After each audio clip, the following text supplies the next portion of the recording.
सबको नमस्कार, प्रणाम, सत श्री अकाल। नमस्कार। चलिए जानते हैं दिल्ली की 25 बड़ी खबरों को सिर्फ 5 मिनट में। इससे पहले आप इस वीडियो को प्यारा सा लाइक नहीं किया तो वीडियो को प्यारा सा लाइक कर दीजिए और अभी तक इस चैनल को सब्सक्राइब नहीं किया चैनल को सब्सक्राइब कर दीजिए। और हाँ, दिल्ली की कहां से आप इस वीडियो को देख रहे हैं कमेंट बॉक्स में कमेंट कर जरूर बताइएगा। चलिए वीडियो शुरू करते हैं। एयर इंडिया प्लेन में पैसेंजर ने फिर शौच पेशाब किया। कंपनी बोली घिनौना व्यवहार देखने हम बाकी यात्रियों से उसे फौरन अलग किया। एयर इंडिया की मुंबई दिल्ली फ्लाइट में ट्रेवल कर रहे एक पैसेंजर ने प्लेन में शौच और पेशाब कर दिया। आरोपी को दिल्ली एयरफोर्स पर गिरफ्तार कर लिया गया। घटना 24 जून की है जो सोमवार 26 जून को सामने आई है।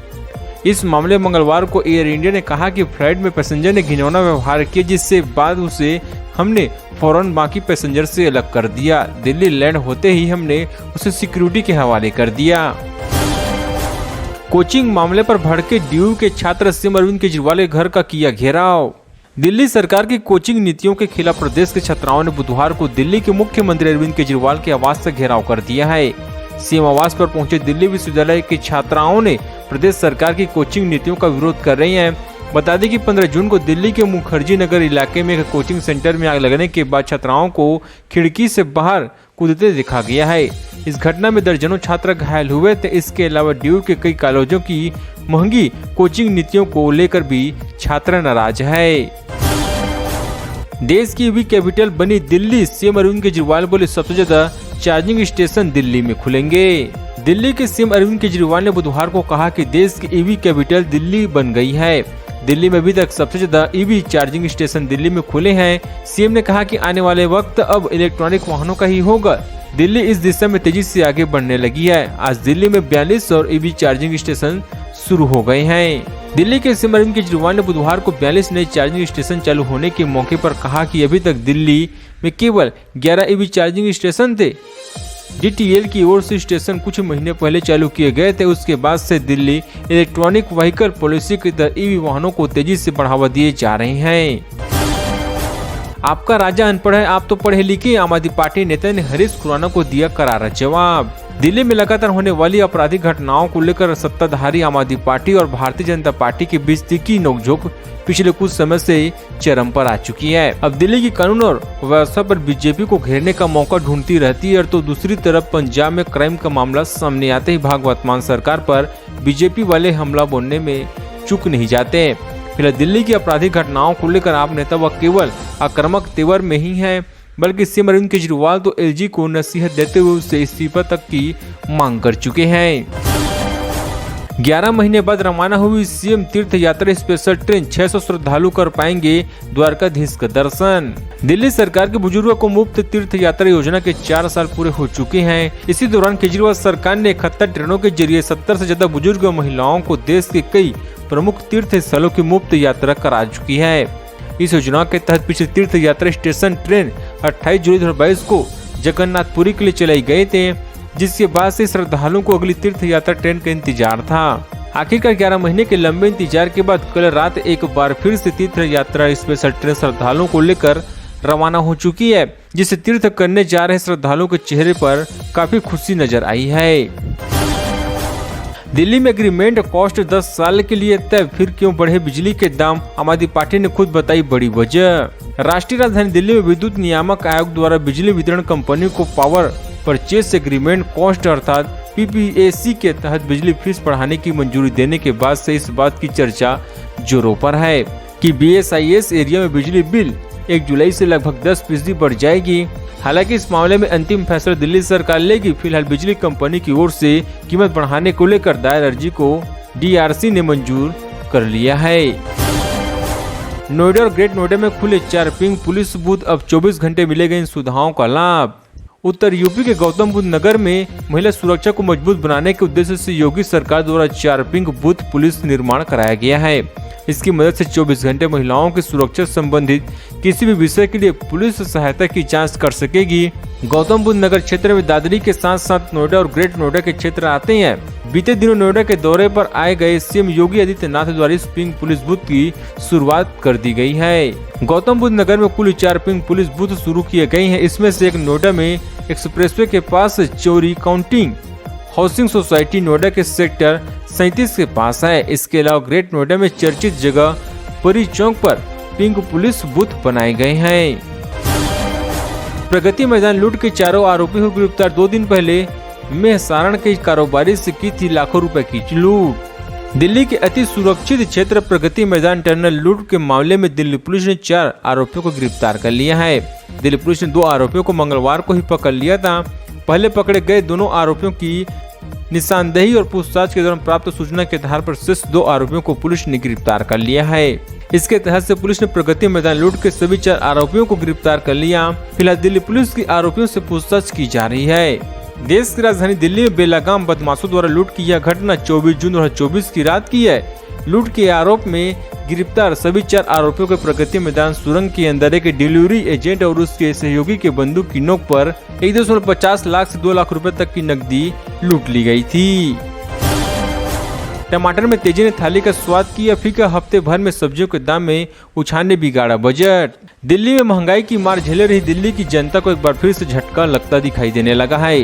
राजधानी में टमाटर के साथ साथ कई हरी सब्जियों के दाम में बढ़ोतरी देखी जा रही है। सब्जी की कीमतों में बढ़ोतरी को देखते हुए यह कहना गलत नहीं होगा कि आम लोगों के थाली का स्वाद भी अब फीका हो जाएगा।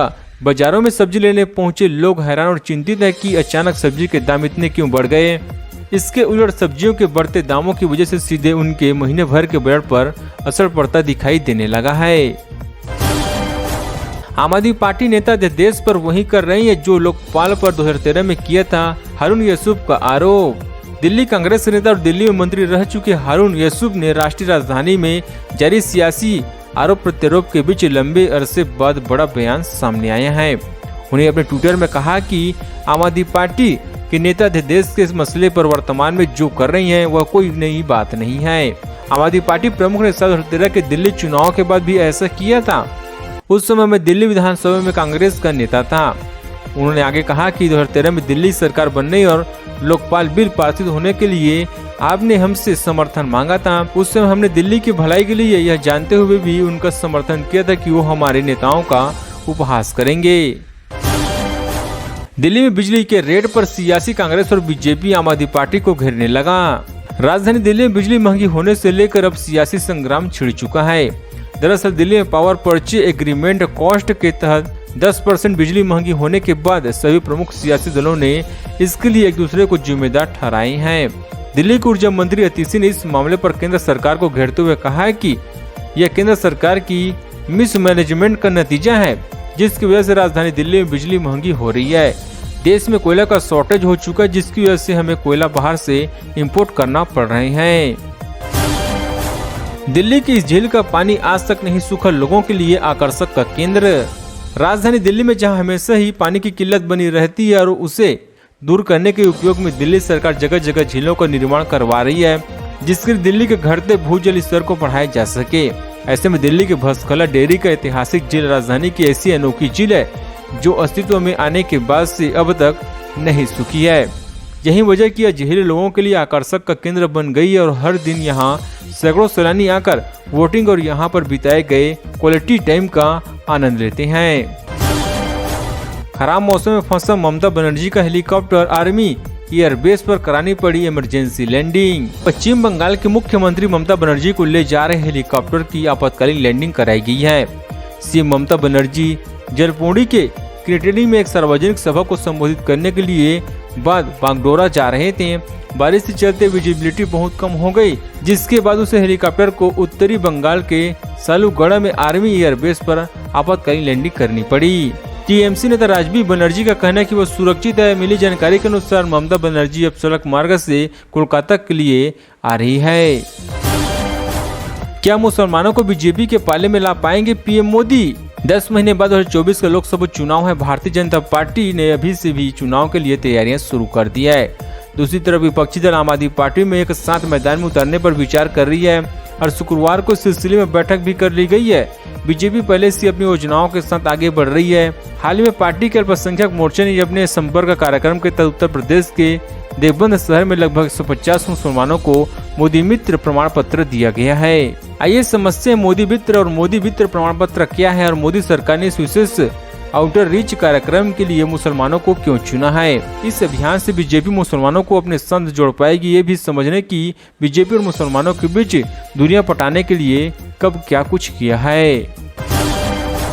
राउंड रॉबिन फॉर्मेट में खेला जाएगा 2023 वनडे वर्ल्ड कप, जानिए इस फॉर्मेट के बारे में पूरी जानकारी। भारत में होने वाले आगामी वनडे वर्ल्ड कप के शेड्यूल का ऐलान अंतर्राष्ट्रीय क्रिकेट परिषद ने कर दिया है। 5 अक्टूबर से इस मेगा इवेंट का पहला मुकाबला इंग्लैंड और न्यूजीलैंड के बीच खेला जाएगा। वनडे वर्ल्ड कप 2023 में कुल 10 टीम हिस्सा लेगी, जिसके बाद से राउंड रॉबिन फॉर्मेट के तहत मुकाबले खेले जाएंगे। सभी टीमों को कुल 9 मैच खेलने का मौका मिलेगा। वनडे कप के इतिहास में तीसरी बार राउंड रॉबिन फॉर्मेट टूर्नामेंट में मुकाबले खेले जाएंगे। इससे पहले साल 1992 में पहली बार वर्ल्ड कप के मैचों का आयोजन इस फॉर्मेट किया गया है, जबकि दूसरी बार साल 2019 के वनडे वर्ल्ड कप में इस फॉर्मेट के तहत खेले गए थे। द केरला स्टोरी को OTT पर नहीं मिल रहे खरीदार, बॉलीवुड के साइज से मेकर्स ने की है भारी कीमत की मांग, जाने पूरी story. Film the Kerala story का ट्रेलर इस साल अप्रैल में रिलीज हुआ था और तभी से यह फिल्म विवादों में बनी हुई थी।